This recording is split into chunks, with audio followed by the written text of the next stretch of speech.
Halo semuanya, selamat datang di video Sistem Manajemen Basis Data. Sebelumnya, perkenalkan nama saya David Chandra dari Telkom University Kampus Jakarta, jurusan Teknologi Informasi kelas 23003.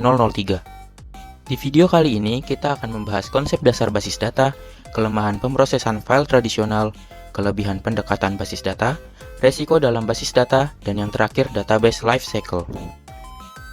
Konsep dasar basis data. Basis data adalah kumpulan data yang terorganisir dan dapat diakses secara efisien. Basis data dapat menyimpan berbagai jenis data seperti angka, teks, gambar, suara, dan data multimedia lainnya. Beberapa konsep dasar dalam basis data meliputi entitas dan atribut, relasi, primary key, foreign key, dan normalisasi. Sejarah basis data dimulai dari pemrosesan file tradisional yang tidak terstruktur. Pada tahun 1960-an, muncul model hierarkis dan jaringan. Lalu pada tahun 1970-an, memperkenalkan model rasional yang mendukung SQL. Sejak 1990-an, berkembang basis data berbasis objek dan non-SQL untuk menangani data besar dan tidak terstruktur. Kelemahan pemrosesan file tradisional. Sebelum adanya sistem basis data, data biasanya disimpan dalam file terpisah dengan struktur yang berbeda-beda. Pendekatan ini memiliki beberapa kelemahan.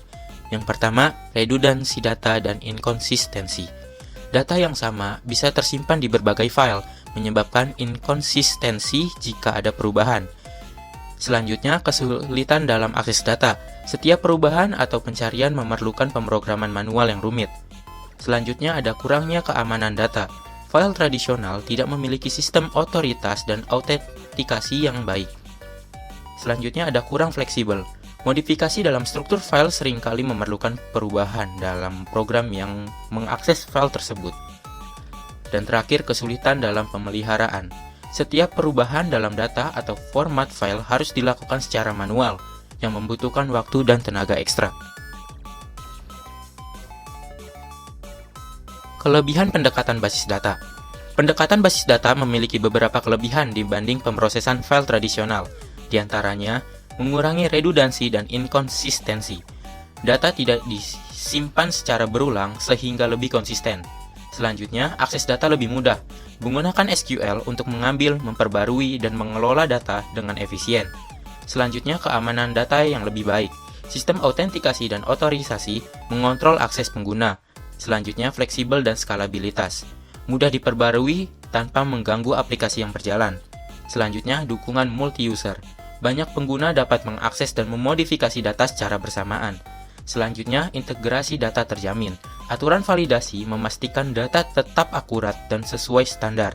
Dan yang terakhir yaitu pemulihan data. Sistem basis data memiliki fitur backup dan recovery untuk mengatasi kegagalan. Resiko dalam basis data. Meskipun basis data memiliki banyak keuntungan, ada beberapa resiko yang perlu diperhatikan, yaitu kegagalan sistem. Basis data bisa mengalami kegagalan akibat gangguan listrik, kerusakan perangkat keras, atau kesalahan perangkat lunak. Selanjutnya ada ancaman keamanan. Serangan cyber seperti SQL injection, pencurian data, atau peretasan dapat menyebabkan kebocoran data. Selanjutnya adalah kompleksitas dan biaya implementasi.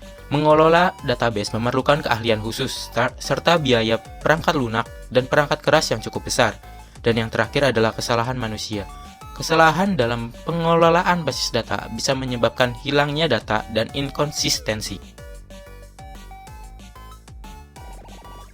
Database life cycle.